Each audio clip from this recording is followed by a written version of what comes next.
Ethereum's flying, BitMine's exploding, and DeFi is getting a real credit market makeover. In this segment from the Bits and Bips podcast, I'm joined by Ahluwalia, Alex Kruger, and Sid Powell to unpack what's really behind ETH's rally. Is it regulatory clarity, treasury inflows, on-chain innovation? We get into all of it. And hey, if you like content like this, make sure to subscribe to the channel. To kick it off, here's Ram explaining why Ethereum is the cleanest expression of the stablecoin trade right now. So on Ethereum, look, I think the main story is that it is the cleanest expression of betting on stablecoins. We talked about how the backdrop of Ethereum with a tremendous amount of short pressure, some of that was caused by kind of basis trades, but it was hated, it was non-consensus, and also had more momentum off the bottom than other assets. And that backdrop combined with the news catalyst, starting off with Treasury Secretary Besson saying that we're going to have $1 trillion potentially in stablecoin funding, and then the Genius Act, which benefits Ethereum. Ethereum has the most stablecoin activity. Bitcoin's story, by the way, is electronic peer-to-peer cash. That is what a stablecoin is. That's what a stablecoin is. Stablecoins have fulfilled on that promise. And so I think for those reasons, Ethereum has benefited, right? Think about the regulatory clarity that has arrived and is coming through the Clarity Act and what SEC Chair Paul Atkins is saying. Who benefits most? Well, Bitcoin we knew was a commodity before. It's still a commodity. It will be a commodity after. We always had clarity on Bitcoin. It's Ethereum that is benefiting from this backdrop, and also the fact they have all these treasury companies now that are axed to go buy Ethereum and build the next MicroStrategy. Ram, just a quick follow-up. I think a lot of us are familiar with some of those big narratives. I'm curious about the follow-through. I mean, I know that Ethereum had recently hit, I think, an all-time high on daily transactions. I know that there's some more activity occurring on the platform. I'm interested in your research, if you've seen any of that sort of like carry over, and if there's if there's a story that you can tell on what people are doing on Ethereum that can kind of explain just explain the price There's some jump. interesting, well, so funny thing about it, by the way, is like the best time to buy digital assets and especially Ethereum, excuse me, is when the funding costs are low. That's the main thing. When transaction activities are low and gas costs are low, that's actually the contrarian buy. That's the contrarian buy point. When the demand for the asset is high and funding rates are high, then you have to start opening your mind up to the possibility of a rotation. You have to ensure you ride the rally. But I think one of the areas that's super interesting on chain is how Maker has repositioned into Sky. I don't know, Alex, if you've looked at that, or Sid too. I think it's really interesting. So MakerDAO, kind of one of the OG protocols on chain. And if you haven't read the Maker paper, you all should read it. I think after the Bitcoin white paper, it is a kind of incredible piece of innovation. This idea, again, of a decentralized central bank, which I find quite fascinating. You mean the original Maker? The original Maker, the original Maker paper. Yeah, Yeah, it's like I haven't read it. I think it's an incredible paper. I mean, that's where we're going now. Like, what follows the growth of stablecoin? Well, DeFi. DeFi is the logical beneficiary. But Maker's been repositioning. They rebranded to Sky, and they're launching, call it like mini pods. I almost want to liken it to like a potshot and Millennium, except instead of trading equities, you're making credit investments. And I think what Sid is doing with Maple is kind of related. It's in this kind of the same concept space.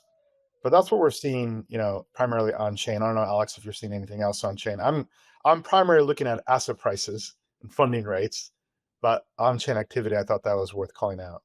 I can talk a little bit to the Maker Sky ecosystem. So I think you're spot on, Ram. It's it's acting kind of like a central bank, and then they almost have, you can either call it kind of a pod shop model similar to Millennium, where they have their stars, which in turn are kind of asset managers seeking yields. The other way to look at that is you almost have the central bank, and then you have commercial banks. And so the stars can also be likened to commercial banks. But one of the ones that we work quite closely with is the Spark team.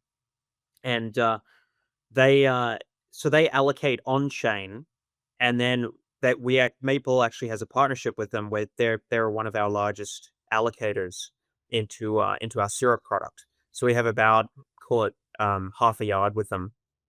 And in effect, the problem we solve for them is how they can access higher yields by dealing with institutional clients, because we lend to institutions off chain, and then the other useful thing that is in place for the Sky ecosystem is that they solve this kind of principal agent problem.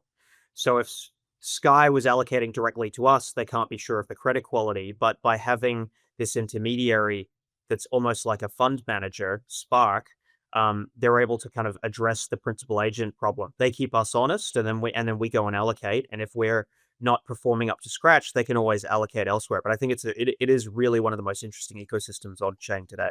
Excellent summary. And one thing I'll add to that is the way they align incentives is through risk retention, namely first loss risk is borne by the manager, which incidentally was the response to the 2008 crisis in terms of how the Dodd-Frank regulation came out. Yeah. The issuers of asset-backed securities are obligated to own first loss risk at a minimum of 5% or a vertical stripe of 5%. So it is funny how crypto has done so much speed running of the banking system. And then they discover what delegated governance is, or delegated authorities are, and alignment of incentives and risk retention. But I think it's very, very creative in it. Yeah. All right. Alex, what are you seeing? I mean, right now, one question I know that's on the mind of a lot of retail investors watching this is Ether. I think I saw a statistic: 97% of all ETH positions are in profit, which makes sense at this point. So there's a lot of fear about a local top and selling. Is that something that they should do? I wouldn't, and I'm not doing it. It's all about ETH right now, and I don't think I have a different view than you, Ram. A little bit different. It's not really about stable coins or the Genius Act and all of that. That's a good narrative. It's about flows. It's about SBET and BitMine and Tom Lee and these guys, they've accumulated so far. What do they have? BitMNR has $3.6 billion that they accumulated since what is it? Since early July, like 5 weeks. It's really impressive. So it's a flow story. The Genius Act, the stable coins, the fact that ETH is basically what is used. This is the narrative. ETH is being used for securing X amount of dollars on chain. I think it's a great narrative, but it's not really what drives the price. That being said, I don't see any reason for this to stop, at least not just yet. I think it has at least a few more months of very high flows. And Alex, looking do at you think ETH, those flows are going to be driven by the kind of the treasury companies, the dApps? Yeah. It's mainly by BitMine and SBET, those two. There's a few new ones coming out, but I think we're at the stage where the winners are already out there. There's a Ethereum machine too, and by definition, these are all in a performance chase. They have to buy if it goes up. Like, what are they? Is that accurate, Alex? I think that's correct. Like, if the Ethereum price goes up and they've got excess liquidity, what do you do? I mean, don't you have to participate to some extent? Well, what matters is the mNAV going above 1, right? Then you can print to buy more, and that's the decision. Supposedly, right. It's a typical Ponzi if you think about it, but I welcome it. I'm not going to be criticizing something that works, right? Here's the market wants it. Yeah. What do you make of the divergence in the mNAVs between SharpLink and BitMine? Because I saw earlier today, SharpLink is close to almost 1 at this point. BitMine is I think over 2. I think it's a matter of salesmanship and and execution and management, and something else is for example, BitMine is, and I would have to guess it has to do with Tom Lee being, Lee, he's from Korean descent, right? BitMine is extremely popular in South Korea among traders. I was just reading an article about it on Bloomberg. By the way, I agree with Um, Alex's point on flows. It's always about the flows. I think narrative also will follow price, but I think you could see the backdrop that built up toward this. I do think that tactically, though, if I just look at SBET and BitMiner today, just technically they're overextended, and they have what I call like inverse wicks, and the candles aren't that, like, I wouldn't buy here. That's a tactical view, though. That's a tactical view of like 1 to 5 days. That's not a midterm multi-month view.